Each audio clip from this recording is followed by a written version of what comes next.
Hello అండి. నమస్తే. నేను మీ రూప. ఎలా ఉన్నారు అందరూ? నేను బాగానే ఉన్నానండి. మీరందరూ కూడా బాగుండాలని మనస్ఫూర్తిగా కోరుకుంటున్నాను. ముందు రోజు కూరకేం లేవంటే బంగాళదుంపలైతే తీసుకొచ్చారు. ఇంక అవే ఇప్పుడు వీళ్ళకి బాక్స్‌కైతే ఏపుడు చేద్దామని కోస్తున్నాను. నాకు దుంపలు ఉడకబెట్టి ఏపుడు చేసుకుంటే బాగా నచ్చుతుంది. కానీ వీళ్ళకి మాత్రం అలా నచ్చదు. ఇంక అందుకని నేను ఇలా మామూలుగా ముందే కోసేసి ఏపుతున్నాను. ముందు వంట చేసేసి తర్వాత చిన్నగా దోసలు వేస్తే ఇంక వీళ్ళు తినేసి నేను ఈలోపు బాక్సులు పెడతాను కదండీ! ఇంక నాకు టైం సరిపోయిద్దని ఇంక ముందు ఒకవైపు అన్నం, ఒకవైపు కూర పెట్టేసాను. అన్నం అయితే ఉడికిపోయింది.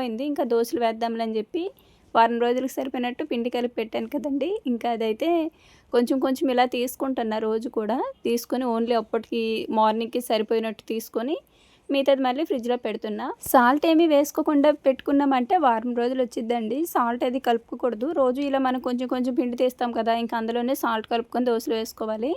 నేనైతే అదే చేస్తాను. అంటే డైలీ మళ్ళీ పప్పు నానబెట్టి కడిగేదంతా కొంచెం ప్రాసెస్ ఉండిద్ది కదా! దానికంటే కూడా ఇలా ఫ్రిడ్జ్ ఉందంటే ఇలా వారానికి ఒకేసారి కలిపి పెట్టుకుంటే బెటరు. సో, నేనైతే ఇంక ఇలానే చేశాను. నాకు ఈ వారం రోజులకి టిఫిన్‌కి బాగా సెట్ అయిందనమాట మార్నింగ్. పిల్లలు కూడా చక్కగా తినేసి వెళ్తున్నారు. ఇంకా దుంపలైతే ఫ్రై అయిపోయినాయండి. కొత్తిమీర కూడా తీసుకొచ్చారు. ఇంకా కొత్తిమీర కూడా ఉంటే కొంచెం కట్ చేసి వేసేసాను. వాళ్ళకి బంగాళదుంప ఇలా వండితేనే నచ్చుతుంది. కూర వండానంటే అస్సలు తినరనమాట. ఇలా ఏపేస్తేనే ఇంకా అయిపోగానే బాక్సులకు తీసి చల్లారబెట్టేస్తాను. మరోవైపు దోసలకైతే రెడీ చేసుకుంటానండి. రైస్ కూడా అయిపోవచ్చింది. గిన్నె మాడుతుందా అని అడిగారు కదండీ! గిన్నె మనము స్టీల్ గిన్నె కాబట్టి కొంచెం ఆలస్యమైనా మాడిపోయిద్ది. నాకైతే ఇది అంచులు అతుక్కుపోవట్లేదండి. మామూలుగా అలా సిల్వర్ గిన్నెలో వండేటప్పుడు అడుగు మాడేది, అంచులు కూడా బాగా అతుక్కుపోయేదనమాట. అక్కడే సగం రైస్ వేస్ట్ అయ్యేది. కానీ స్టీల్ గిన్నెలోని అసలు సైడ్‌లో అయితే అతుక్కోదు. అండ్ ఏమైనా కొంచెం ఆలస్యం అయితే కింద అడుగు మాడిద్దేమో. అది మనం జాగ్రత్తగా అక్కడే ఉండి వండుకున్నామంటే అది లేదు. బావుంటాయి. సో, నాకైతే బా నచ్చినియి. ఇంక అందులోనే రైస్ అయితే వండుతున్నా. కర్రీస్ మాత్రము నార్మల్‌గా ఈటిలో వండుతున్నాను గానీ, రైస్ వరకు అందులోనే పెడుతున్నాను. అంటే మరి పెద్ద గిన్నెలు అయిపోయినాయనమాట కర్రీ కోసం. పిల్లలు స్కూల్‌కి వెళ్ళే వరకు కొంచెం హడావిడిగానే ఉంటుంది అంతా కూడా. వన్స్ వాళ్ళు వెళ్ళిపోయిన తర్వాత ఇంకా అసలు కదిపేవాళ్ళు ఎవరు ఉండరు కదా! ఒంటరిగా అనిపించిద్ది మళ్ళీ. అంటే ఇంకా ఏం చేస్తా అయితే టీవీ చూసుకోవడం, లేదంటే ఎడిటింగ్ అట్లాంటివి ఏమైనా చేసుకోవటం, ఏదైనా పని ఉంటే చూసుకోవటం ఇంకంతే. పలకరించేవాళ్ళు గానీ ఎవ్వరూ ఉండరనమాట. మా వారు, నేనే ఇద్దరమే ఉంటాం అది కూడా. ఈ మధ్య మా వారికి కూడా పొలంలోనే సరిపోతుంది. 2 డేస్ నుంచి క్లైమేట్ చల్లగా ఉందండి. ఇంకా అందుకేనేమో అంటే పొలంలోనే ఎక్కువ పని చేసుకుంటే కొంచెమైనా అయ్యిద్ది కదా! అంటే ఇదివరకు పందిరుండేది చూడండి. ఆ నేల కూడా శుభ్రం చేస్తున్నామనమాట. దున్నించేస్తే ముందెత్తున ఏమైనా మిరప వేయొచ్చు అని చెప్పి. దొండ దుంపలైతే మిగతా అన్నీ కూడా నాటేసాము. ఇంకా దొండ పందిరి ఇంకా కర్రలవి వేసి పోలేయడము ఇంకా ఆ ప్రాసెస్ అనమాట. సో, ఇంక ఇటువైపు మాత్రము ఖాళీ అంటే ఎంత తొందరగా వీలైనంత వేగంగా నేలనేది దున్నించి పెట్టుకోవాలని చల్లగా ఉన్నప్పుడు ఎళ్లి పని చేసేసుకుంటున్నారు. ఇంకా నేనే ఇంటి దగ్గర ఒక్కదాన్ని ఇంక అలా ఉండాల్సొచ్చిద్ది. కొంచెం నాకు ఈ వీడియోస్ ఇవన్నీ ఉండడం వలన నాకు అలా సమయం గడిచిపోయిద్దిలెండి. ఖాళీగా అయితే ఏమీ ఉండదు కానీ ఒంటరిగా ఉంటాను అంతే తేడా. చట్నీ అయితే ఉంది. ఇంకా వేసిన దోసలు వేసినట్టు వాళ్ళకి చట్నీ చేసి ఇచ్చేసానండి. ఇంకా పిల్లకాయలైతే తినేసి వెళ్ళిపోయారు. ఇంకా వెళ్ళిపోయిన తర్వాత నేను ఒక 2 దోసలైతే వేసుకొని తినేసాను. ఇంతలో మా వారు పొలం నుంచి వచ్చారనమాట. పొలం నుంచి వచ్చి ఎగ్ దోస వేయొచ్చు కదా అని అన్నారు. ఇంకా అందుకని తన కోసమని ఎగ్ దోస అయితే వేస్తున్నా. నాకు ఎగ్ దోస అస్సలు తినబుద్దెయ్యదు. అప్పుడెప్పుడో మామూలుగా బయట నుంచి తీసుకొచ్చేవారు కానీ పరగడుపున నాకు అసలు ఎగ్ దోస అంటేనే ఎందుకు అదోలా అనిపించిద్ది. అందుకని అసలు బయట టిఫిన్ అంటేనే నాకు నచ్చదండి. మెయిన్ అరగదనమాట. బయట టిఫిన్ చేశానంటే ఇంకా ఆ రోజు రైస్ అంటే అన్నం కూడా తినననమాట. అలా ఉండిద్ది నాకు. ఇంట్లో దోసలైనా సరే 8, 8:30 అప్పుడు అంటే వీళ్ళు స్కూల్‌కి వెళ్ళిపోయిన ఎంబటనే నేను కూడా తినేస్తున్నాను. అదివరకైతే 10, 11 వరకు అలాగా ఉండి అన్నం తినేదాన్ని. కానీ ఇప్పుడు కొంచెం టిఫిన్ చేస్తే మళ్ళీ 10:30, 11 అయ్యేసరికి అన్నం తింటున్నా. సో, దానివల్లేమో కొంచెం ఓపికొస్తుంది. ఇంక ఈ ఎగ్ దోస నేను వస్తదా రాదా 2 ఎగ్స్ ఏసాను. పాపం మా వారు 2 డేస్ నుంచి అడుగుతున్నారులెండి. అందుకని 2 ఎగ్స్ కలిపి ఏసేసాను. ఈ ఎగ్ దోస ఒకటి తిని కొంచెం రైస్ అయితే పెట్టుకొని తినేసారండి. ఇంకా తర్వాత కొంచెం దుంపలు నాటేది ఉందంట చెట్లలోని. కొన్ని నాటాల్సినవి ఉంటే ఇంక అవి నాటుతానని చెప్పి ఇంకా బయలుదేరారు. ఇంక నేనేమో కొంచెం వాతావరణం బయట చల్లగా ఉంది. ఇంకా బట్టలు కూడా ఉతకాలనమాట. అప్పటికి వాషింగ్ మిషన్ ఇంకా బాగు చేయలేదండి. వాళ్ళు రాలేదు. చేత్తోటే ఉతకాల్సొచ్చింది. వాషింగ్ మిషన్ ఏమి రిపేర్ అంటే రిపేర్ కాదండి. పాడైపోలేదు. జస్ట్ ఒక చిన్న పూస అనేది అందులో ఇరుక్కుపోయిందంట వాటర్ వెళ్ళే దానిలో. లాస్ట్ వీడియోలో కూడా చెప్పా. వీడియో పూర్తిగా చూడలేదనుకుంటా. మళ్ళీ కామెంట్లు అడిగారు. సో, మామూలుగా చిన్న పూస ఒకటి అందులో ఇరికించుకుపోవడం వలన అది వాటర్ ఆటోమేటిక్‌గా లీక్ అయిపోయింది. అంతే తప్ప ఇంకేమీ లేదు. పిల్లల్ని వదిలిపెట్టి వచ్చేటప్పుడు పాలు తీసుకొచ్చారు. కొంచెం ఇక్కడి నుంచి పిల్లల్ని వదిలిపెట్టేటప్పుడు వస్తే పాలు తీసుకొస్తాను. డైలీ కాచుకొని తాగైతన్నారు. ఇంకా పాలు తాగేసి కొంచెం హెయిర్‌కి తలస్నానం చేసుకుందాం అనుకున్నా. ఇంకా కలబంద ఒకటి పెట్టుకొని అప్పుడు కాసేపు ఆగి చేసుకుందాంలే అని చెప్పి ఇంకా కలబంద ఇంటి ముందు అసలు ఏందో ఇది రావట్లేదండి. అసలు నేను ఎలా చెట్టు వేసానో అలానే ఉందనమాట. కాకపోతే కొంచెం హెల్తీగా ఉంది అంతే. అది ఇంటికాడ ఒకప్పుడు బకెట్లో వేసాను, అప్పుడైతే అసలు విచ్చలవిడిగా వచ్చిందనమాట.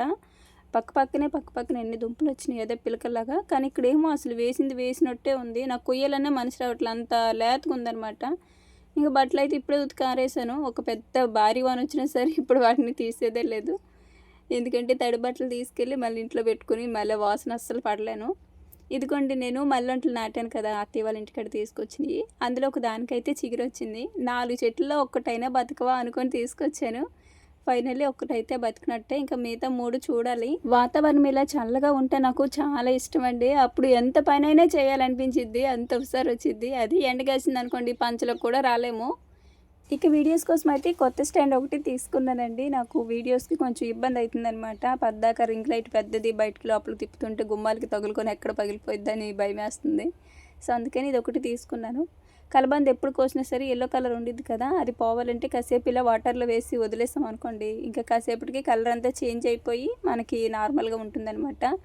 అది కొంచెం విషంతో సమానం అది ఇది అంటారు, అంటే యూజ్ చేయకూడదు అన్నట్టు. కానీ నాకు అసలు ఈ కలబంద నచ్చనే లేదు. మామూలుగా కలబంద అంటే అసలు ఎంత బాగుంటుందో, ఇది బాగా లేతగా ఉందనమాట. నేను ఇటువైపు నుంచి తీస్తుంటే ముక్కలు అయిపోతుంది. నేను ఇది వరకు కాలేజీ చదివేటప్పుడండి, సో ఇదే ట్రిక్ ఫాలో అయ్యేదాన్ని అనమాట.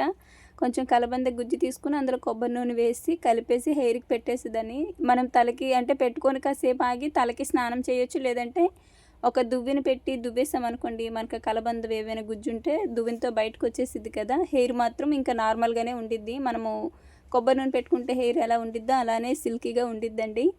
నేనైతే ఎక్కువగా స్నానం చేసేదాన్ని కాదు, అట్లా అప్లై చేసేసి వదిలేసేదాన్ని అనమాట, దువ్వినితో దువ్వేసేదాన్ని. సో నాకు అప్పట్లో హెయిర్ కూడా చాలా బాగా ఇంప్రూవ్ అయింది దానివల్ల. పెళ్ళైన తర్వాత ఇంకా అలాంటివి ఏం పట్టించుకోం కదా, ఏట్లే కుప్పుండి అప్పులు తీర్చాలా అన్నట్టు ఇంకా హెయిర్ కేర్ ఏమీ చూసుకోలేదు. రీసెంట్గా హెయిర్ కట్ చేశాను కదండి, ఇంకా అందుకని కొంచెం ఏమైనా మంచిగా ఇలాంటివి ఫాలో అయితే మళ్ళీ హెయిర్ కొంచెం గ్రోత్ ఉంటుందేమో అని చెప్పి ఇంకా రాస్తున్నాను. కానీ చదువుకునే రోజుల్లో మాత్రము ఇలానే చేసేదాన్ని. హెయిర్ భలే వచ్చిందండి. నా హెయిర్ మామూలుగా అయితే చాలా తక్కువగా పెరిగిద్ది అనమాట, నిదానంగా అసలు పెరగదు, రింగిల్గా ఉండేది. కానీ ఇలా రాసినప్పటి నుంచి నా హెయిర్ చాలా వరకు మంచి మార్పు వచ్చింది. అప్పుడు మా అక్కయ్య వాళ్ళు కూడా అదే అన్నారు, నీది అసలు అంటే హెయిర్ కొంచెం మొద్దు హెయిర్ అనమాట, సో అలా అనేవారు, అటువంటి హెయిర్ బాగా పెరిగిందని. అందుకని మళ్ళీ ఇప్పుడు కూడా అదే చేస్తున్నా. కాకపోతే కలబంద అప్పుడు ఇంటికాడ ఉన్నప్పుడు ఏ రోజు పాటించిందే లేదు. కానీ ఇప్పుడు చూడండి కలబంద లేకపోయినా ఎక్కడెక్కడ కోసుకొని రావాల్సి వస్తుంది. ఇక్కడ దొండ తీగలు ఎంత బాగా అల్లుకున్నాయో, అక్కడ యాప్ చెట్టు మీద కూడా ఎక్కిపోతున్నాయి అనమాట తీగలు. ఇంక ఇవి మా వారైతే ఇప్పుడు తీసుకొని వెళ్ళి చెట్ల కాడ అయితే నాటేసి వస్తానన్నారు. ఇంతలో చినుకులు కూడా స్టార్ట్ అయ్యాయి. అలానే పెద్ద వానేమీ రాలేదు. ఉదయం నుంచి కూడా అలానే ఉందండి, చినుకులు పడుతున్నాయి ఆగుతున్నాయి. మాకైతే అసలు అంటే మాకు కూడా ఏం పెద్దగా వర్షం ఏమి పడట్లేదు, ఏదో జస్ట్ అలా వాతావరణం ఉంటుందంటే ఎటో వాన పడుతుంది. సో అందుకనేమో ఖాళీగా ఉంటే మనకు అసలు ఏం తోచదు కదా. ఇంకా ఎలాగో తలకి ఆయిల్ పెట్టుకున్నాను కదా, కాసేపు బయట మొక్కలు పీకుదాంలే అని చెప్పి ఇంక పిచ్చి మొక్కలన్నీ పీకుతున్నాను. ఎంత తొందరగా వచ్చేసాయి చూడండి అసలు. అదే ఇప్పుడే తీసేసాం అనుకోండి కొంచెం తర్వాత పని తగ్గిద్ది. ఎలా వదిలేసానంటే మొత్తం పాకేసిద్ది, గలీజ్గా అయిపోయిద్ది అని చెప్పి ఇంకా చిన్న మొక్కలు అప్పుడే మొత్తం తీసేసాను.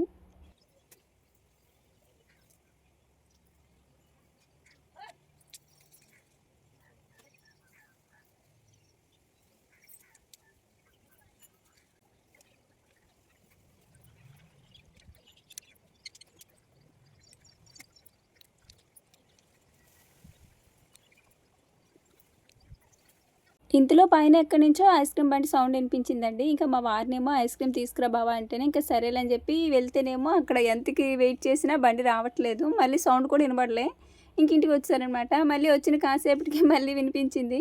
సరేలే ఎలాగో అడిగావు కదా, తినాలనిపించినప్పుడు ఇంకెందుకు, ఆ బండి తాళాలు ఇయ్యో పైన ఉంటుంది వెళ్ళి తీసుకొస్తానని చెప్పి ఇంక వెళ్ళారు. బయట పిచ్చి మొక్కలు అయితే అన్నీ పీకేశాను. ఇంక ఇక్కడ గ్రైండర్ ఇవన్నీ కూడా కడగాల్సి ఉంటాయి. ఇంకా వాటిని కడిగేసి కాసేపు ఎంట్లోనైతే ఆరబెట్టేశానండి. ఇంకా సాయంత్రం చేసి తీసుకెళ్ళి ఇంట్లో పెట్టండి. ఇలాంటివి ఎప్పుడైనా సరే అంటే కాసేపు అని ఎండలో పెట్టాలి. ఎందుకంటే మనము ఎంత నీట్గా కడిగినా ఎక్కడొక్కడ చిన్న పిండి అయినా ఉండిపోయిద్ది. అలా పెట్టేస్తాం అనుకోండి ఇంకా పిండి కొంచెం గలీజ్గా అయిపోయిద్ది అనమాట. అదే కాసేపు ఎండలో పెట్టి ఆరిన తర్వాత పెట్టామంటే నీట్గా ఉండిద్ది. ఉదయం గిన్నెలన్నీ కడిగాను, కానీ ఇవి కొంచెం పిండి కలిపినాయి అనమాట, అంటే బాగా ఎండిపోయి ఉన్నాయి నానాలని చెప్పి ఇంక వీటి వరకు అలా పక్కన పెట్టేస్తానండి. ఇంకా అవైతే ఇప్పుడు కడిగేసి కాసేపు ఎండలో అయితే పెట్టేస్తాను. ఒకప్పుడు ఈ గ్రైండర్ పనిచేయట్లేదని చెప్పి పైన పెట్టేశాను. తర్వాత మా అక్కయ్య వాళ్ళు ఒకసారి వచ్చేటప్పుడు చూసారనమాట. ఇంకా వాళ్ళ ఆయన ఏదో మొత్తానికి బాగు చేస్తేనే ఇంక అప్పటి నుంచి నీట్‌గా తిరుగుతుంది. వాళ్ళు కారంచేడు నుంచి ఇంటికి వెళ్ళిపోయేటప్పుడు మళ్ళీ మా ఇంటికాడే తీసుకొచ్చి పెట్టారు. సో, ఇంక అప్పటి నుంచి యూజ్ చేస్తున్నాననమాట. బాగానే తిరుగుతుంది. మరీ ఎక్కువగా ఓవర్‌లోడ్ అయితేనే ఆగిపోయిద్ది. ఇంకా నేను ఒకటి చెప్తే మా వారు 3 తీసుకొచ్చారు. 3 టేస్ట్ చూడకుండా మనం ఆగలేం కదా! మనం మాత్రం ఒకళ్ళకి పెట్టం కానీ, మనం మాత్రం అందరికడ తీసుకుంటాము. ఇంకా మా వారు ఒకటి కోన్ తీసుకొని ఇంకా నాకు ఈ 2 ఇచ్చారనమాట. పిల్లలకి జలుబు చేసింది. ఇంక అందుకని వాళ్ళ కోసమే ఎక్స్ట్రా ఏమీ తేలేదండి. మా వారు కూడా వాళ్ళు వచ్చేలోపు నువ్వు తినేసి ఆ కాగితాలు కూడా కనిపెడకుండా ఎక్కడైనా పడేసి మళ్ళీ ఏడుస్తారు వస్తంటేనే ఇంకా సరే అని చెప్పాను. నాకు ఐస్ క్రీమ్ అంటే చాలా ఇష్టము. ఎక్కడికైనా నేను మా వారు బయటికి వెళ్ళినా సరే ఖచ్చితంగా నాకు ఇప్పేస్తారు. ఇంకా తింటం అయిన తర్వాత ఫ్రెష్ అయ్యి ఇంకా రెడీ అయిపోయానండి. ఇంతకీ మీకు చెప్పలేదు కదా, హాస్పిటల్కి అయితే వెళ్తున్నాను. కొంచెం వీక్గా కనిపిస్తున్నానని చెప్పాను కదండి. ఏమైనా మెడిసిన్ అట్లా యూజ్ చేద్దాంలే, ఒకసారి హాస్పిటల్కి వెళ్ళి వద్దామని చెప్పి ఇంకా బయలుదేరాము. హాస్పిటల్ కాడికి వెళ్ళేంత వరకు కూడా వెళ్ళాలా వద్దా అవసరమా అంటూ వెళ్ళాము. కానీ ఎలాగో వచ్చాం కదా, ఎందుకు మైండ్లో ఎప్పుడు అదొక దీని మీద ఉండిపోయింది. ఏమైనా ఆరోగ్యానికి మెడిసిన్ యూజ్ చేస్తే కొంచెమైనా ఏమైనా మెరుగుపడిద్దేమో అని అదొక దీనిలో ఉండిపోవడం వల్ల సరే వచ్చాం కదా చూపించుకొని వెళ్దాంలే అని మా వారు అన్నారు. చూపించుకొని మెడిసిన్ అయితే తీసుకున్నామండి. హైమా హాస్పిటల్ చీరాల. నేను నా 2 పిల్లలు కడుపులో ఉన్నప్పుడు నేను ఇక్కడే చూపించుకున్నాను. మా ఫ్యామిలీలో ఎవరైనా మా వదిన వాళ్ళ కాడి నుంచి అందరూ ఇక్కడే అనమాట. సో, చాలా బాగా చూస్తారు. పొరపాటున మా ఊరోళ్ళు ఎవరైనా నన్ను ఇక్కడ చూసారంటే ఖచ్చితంగా కడుపుతో ఉన్నానని అనుకుంటారు. ఎందుకంటే డాక్టర్లు కూడా నేను చెప్పే సిమ్టమ్స్ అలాగే ఉన్నాయన్నమాట. ప్రెగ్నెన్సీ టెస్ట్ చేసుకున్నారనే అడుగుతున్నారు.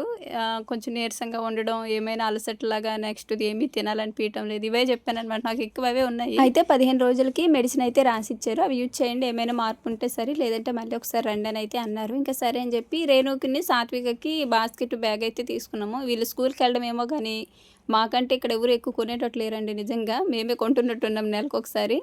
అయితే రేణు కోసమేమో బాస్కెట్ మొన్న ఒకసారి కింద అంటే బయట టేబుల్ కింద వదిలేస్తానమాట. ఎప్పుడు చూసి టేబుల్పై పెట్టి పనుకునేదాన్ని. ఆ రోజు చూసుకోలేదు. కుక్క అయితే మొత్తం చించేసింది రేణు బ్యాగు. పైగా జిప్ అయితే ముందు నుంచే పోయిందలండి. ఇంకా అందుకని బ్యాగ్ ఒకటి బాస్కెట్ తీసుకున్నా. బుడ్డదాని కోసం అయితే ఈ బ్యాగ్ ఒకటి తీసుకున్నాము. చిన్నపిల్ల కదా, దీని దగ్గర ఏమో పాత బ్యాగ్ అస్సలు ఉండటం లేదు. పూర్ణిమ ఎంత చక్కగా తీసుకొస్తుందో పెద్దదై కాబట్టి, కానీ చిన్నది అలా కాదు. ఇంకా అందుకని ఈ బ్యాగ్ ఒకటి తీసుకున్నాం. ఇంటికి రాగానే మధ్యాహ్నం వేసుకునే ట్యాబ్లెట్ ఒకటి ఉందంట. ఇంకా వేసుకుంటే తినేసిన తర్వాత ఇంకా ట్యాబ్లెట్ ఒకటి వేసుకున్నా. ఇంక ఇవి మింగడమే పని. నాకు మెయిన్ ఏంటంటే టైం టు టైము తిననండి. సో, ఈ మెడిసిన్ వల్ల అయినా సరే, మెడిసిన్ వేసుకోవటానికైనా తింటానేమో అని చెప్పి సగము తీసుకున్నాను నేనైతే. టానిక్ను ఒక 3 రకాల ట్యాబ్లెట్స్ ఇచ్చారు. పరగడుపున 2, ఉదయం సాయంత్రం. అండ్ ఈ క్యాప్సిల్, ఈ విటమిన్ క్యాప్సిల్స్ ఇవి ఒకటి ఇచ్చారు. ఇంకేదో ఒక అట్ట పెట్టి ఇచ్చారులేండి. కానీ ట్యాబ్లెట్స్ తీసుకొచ్చినప్పటి నుంచి 3 పూట్ల అన్నం అయితే తింటున్నా. అదే మంచిగా ఫుడ్ అయితే తీసుకుంటున్నా. అదొకటి నాకు కొంచెం మంచిగా అనిపించింది. ఎందుకంటే మెయిన్ తినకపోతేనే నీరసం వచ్చిద్ది, తింటే బాగానే ఉండేది కదండి. నాకు అదేనమాట. తినబుద్ధి కాదు ఏది, అసలు ఆకలే పుడతలేదు. మెయిన్ అందుకోసమని మెడిసిన్ కోసమని వెళ్ళాను. ఎప్పుడు కూడా వెళ్దాం ఎప్పటి నుంచో, ఇప్పుడు కాదండి ఎప్పటి నుంచో అనుకుంటున్నాను. ఇంకెందుకులే అని చెప్పి ఈరోజు వెళ్ళామన్నమాట. సో, మొత్తానికి అవి తీసుకొచ్చి నుంచి నాకు బలం మీద వచ్చేసింది అన్నాను. కానీ అంటే టైం టు టైం అన్నం తింటున్నా. వచ్చేటప్పుడు ఊర్లోనే ఒకరింటి బయట కలబంద ఉందనమాట. చాలా ఉంది. ఇంకైతే ఒక 3 పెద్ద రబ్బలు అయితే కోసుకొచ్చాను.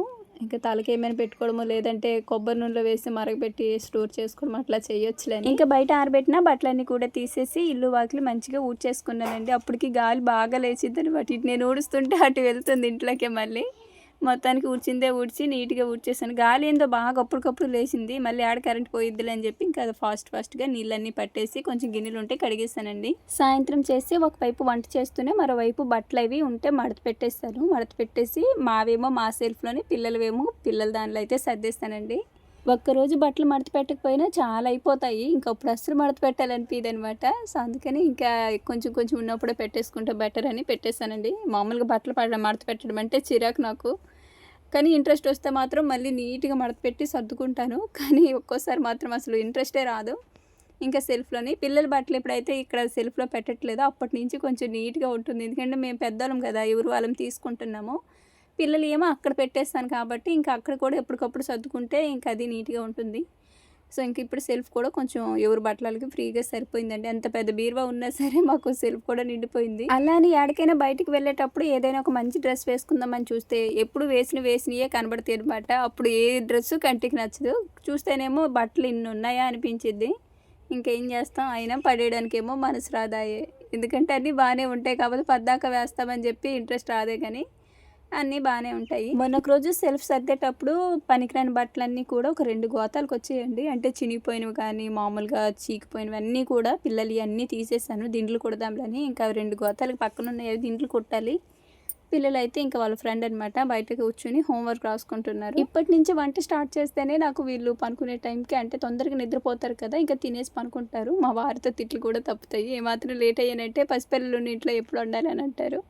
సో అందుకని ఇప్పటి నుంచే వంట అయితే స్టార్ట్ చేశానండి. అలానే సోప్స్ అయితే తయారు చేశాను. ఇంకా ఆ రోజు షార్ట్ వీడియో కూడా షూట్ చేశాను అనమాట. ఇంకా ఈరోజు వ్లాగ్ అయితే ఇంతే షూట్ చేశానండి. ఇంకా వీడియో అయితే ఇక్కడ ఆపేస్తున్నాను. వీడియో చూసి వెళ్ళిపోకుండా ఒక చిన్న లైక్ అయితే చేయండి. అలానే కొంచెం వీలైతే హైప్ ఇవ్వండి, ఇంకా మంచి రీచ్ ఉంటుంది. మరో మంచి వీడియోతో మళ్ళీ కలుద్దాము. ధన్యవాదాలు.